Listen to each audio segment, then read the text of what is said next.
Good afternoon, guys. Big opportunity for our team. Really good energy in the building today. We'll hit the practice field and be outside all 3 days this week, kind of getting ready for the surface, ready for the weather, the elements, things like that. NFC North going to Lambeau. Always a very, very important game for the Minnesota Vikings, and it is absolutely one this week. And I know our guys are excited to get to work on the field this week, and we'll be ready to roll when we head to Lambeau. Kevin, just one update. Jonathan Grenard will work off to the side today, and we'll update you guys on kind of where he's at moving into tomorrow and Friday, and then Ryan Kelly should be a full participant.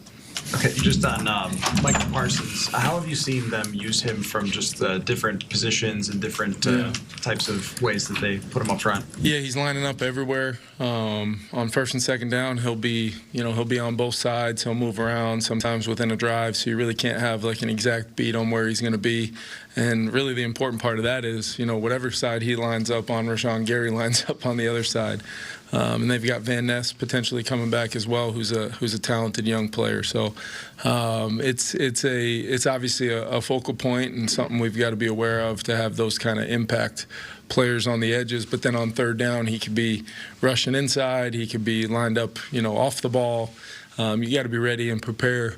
Schematically is one thing, but then all five of those guys up front understanding that it may be my tough down to fight through, depending on where they want to dictate from a standpoint of their alignments. So it's definitely something we're talking about and trying to prepare our guys for. Kevin, what have you thought about Jordan Love's development over the years? Yeah, I think the things that jump out are just he's a very, very good thrower of the football, and it's something that he came out of Utah State like that. It was just a question of how accurate could he be snap in and snap out, and what would the rhythm of a game look like. Were really what I always thought when he was coming out. But I really liked him studying his tape and the high. He can make some high level difficulty throws, and then what I think he's really found is a really good fit in Matt's offense. They're explosive. They've got a very deep receiving core. Tight ends, I know they have an injury at the position right now to Tucker, but they've really made a really pretty interesting transition to the marriage of running the pass and some of the things that they've done. Matt's done it at a high level for a long time, but a little bit different than kind of the traditional way of doing it all the time, where they're incorporating maybe some more gun runs, they're incorporating some RPOs, some things that Jordan's obviously very comfortable doing, but when push comes to shove, he's making, if you let him sit back there clean in the pocket all day, he's going to make every throw available. So it's one of those things where you're trying to, much like a lot of the quarterbacks in our division, you're trying to see how many times you can move him off the spot, eliminate some of the easy departures from the pocket where he can be a real problem with his athleticism and ability to throw on the run. And I think they really understand, either some players that previously played with Aaron, who is maybe as good of anybody in the scramble drill setting, but those principles have been in place for a long time in that offense, and Jordan was obviously there developing, watching it very closely for some of his early years, and they picked up right where that Aaron kind of left off. And then the other element is just the ways they steal plays, whether it's rushing the ball from a second to third down when you're trying to sub and they get a free play, quick counts, different things that they kind of have tools that give them an advantage. Even if it's just on one snap, it could be an explosive. We've seen that this year throughout the tape of them finding those explosives where there's also a penalty on the field for 12 guys on the field. So we got to be totally locked in from a substitution when we can. Are they going to go to the ball? How great can we be getting aligned quickly, communicating, and then playing out the snap from there. Kevin, with JJ's mechanics specifically, sometimes we've seen kind of the back leg come around and whip up a little bit. Is that something that you've seen quarterbacks be successful with, or is that something you ideally don't want to see? Yeah, I think to a certain extent. I think the violent leg whip, can sometimes be, depending on where guys generate their natural power from. You can see some of that just as the ultimate kind of disassociation between the lower and upper half that creates the torque that some guys put a lot of revolutions on the ball, and that would definitely be the category I would put JJ in. Now, I also believe very strongly that he doesn't necessarily always need that, and those 80-85% throws that have plenty of velocity on them, but also are the location seems to be better. The friendliness of throwing more runners balls for guys for the ability to have some run after catch. And then just the progress in rhythm from a little bit more comfortable base, while not taking up too much space in the pocket is also, part of it. But I think it's something that some throwers, historically you've seen them do it. But to me, it's the times where it can be credited due to a lack of foundation and balance more so than the torque that he's generating, and I think there's a middle ground there that we're working towards, and we've seen from a kind of a smooth rhythm standpoint that I think is what we're hunting a little bit more on a snap-to-snap basis. Kevin, when you talk about him in terms of pocket presence, climbing the pocket and keeping space, dealing with messy pockets, how do you work on that in practice when guys in a no-contact jersey? How easy is it to simulate those things and put him in settings where he can get something realistic? Yeah, I mean, all of our team periods, the rush is full go. We're blocking games, we're handling pressures, and guys know they have to stay off the quarterback, but we want it to feel as real as you possibly can. The getting hit in those messy pockets are kind of the byproduct of the games, but the feel of what it feels like, and every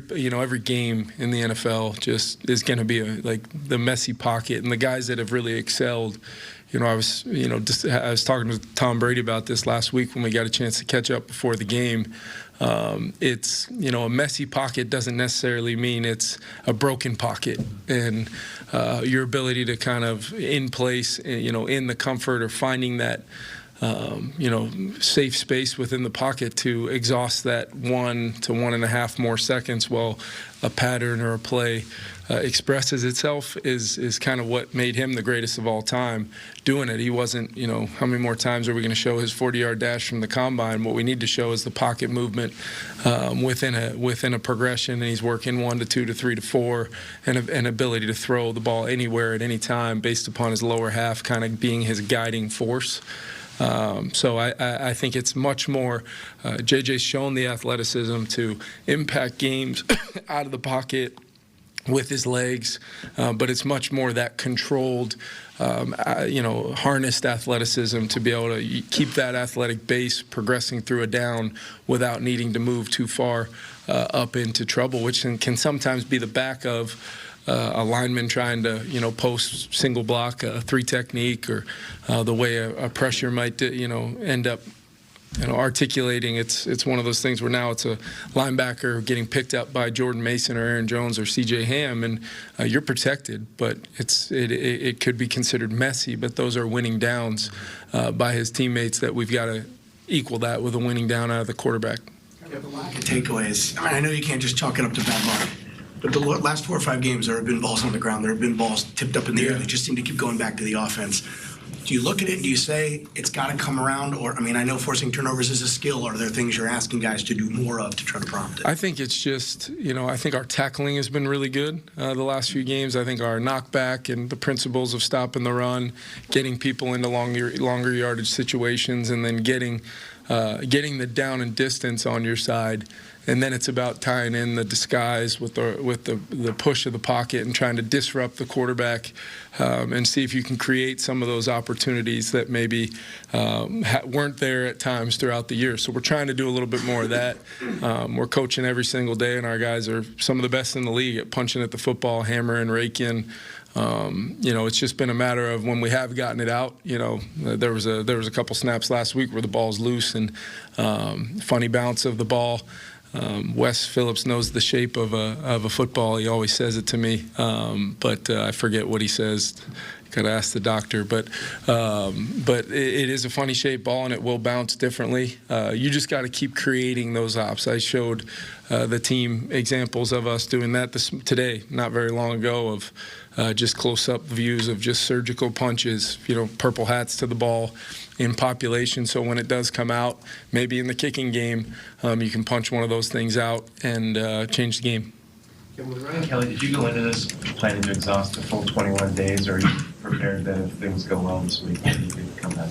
I think the plan, more so than the 21 days, Kevin, was the time from when we put him on IR to when we activated that window opening up, of just making sure that we had exhausted the required time to where Ryan was essentially banging down the door to get back on the field. And then we wanted to let him go through a full practice week, or at least build up to the type of work that would allow him to feel really good coming into this week to hopefully then have another good week, and then we can make a determination later this week. But he's in a great spot. He's going to be fully participating, and as the week goes on, I'll let you guys know what his availability for Sunday looks like. But excited to have him back on the field with our guys for sure. Not to walk with a guy who has had multiple concussions. Well, I think what you do is you defer first and foremost to not only the medical professionals that work with our team, but we've sought outside resources as well, much like we do in a lot of these circumstances. And you're just looking for green light after green light after green light. And I think Sunday will have been 8 weeks since the Pittsburgh game.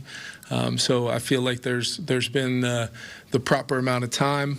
We've taken a look at every layer of equipment. Probably going to see him wearing a Guardian cap. I believe he's got a different helmet. You're trying to do all the things that you can do to make sure you eliminate any of the controllables, and then this game is what it is. And Ryan Kelly loves playing football. He's been really darn good at it for a long time, and is itching to get back out there. And once the medical side, you've exhausted the equipment side, and you're really kind of looking at then anything fundamentals and technique-wise to help him. We've kind of talked about as well.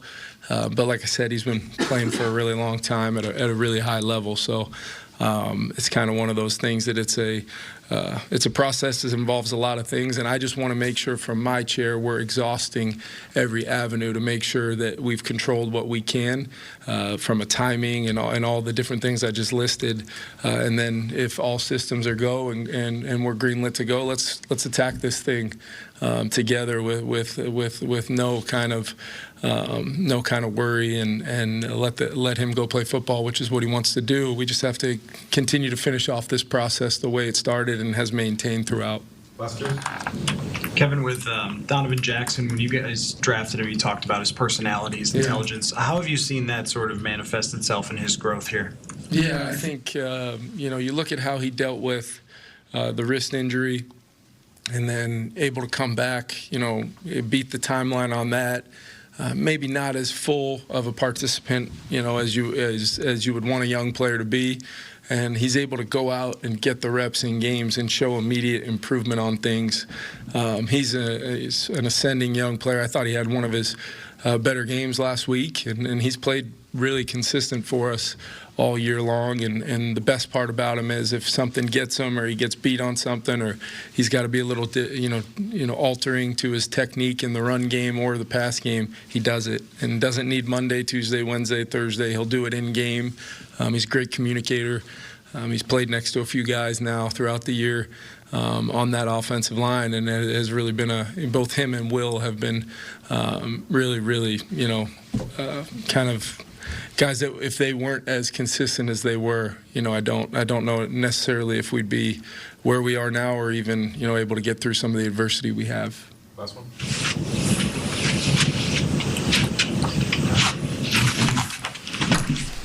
That's how I know I talk too much.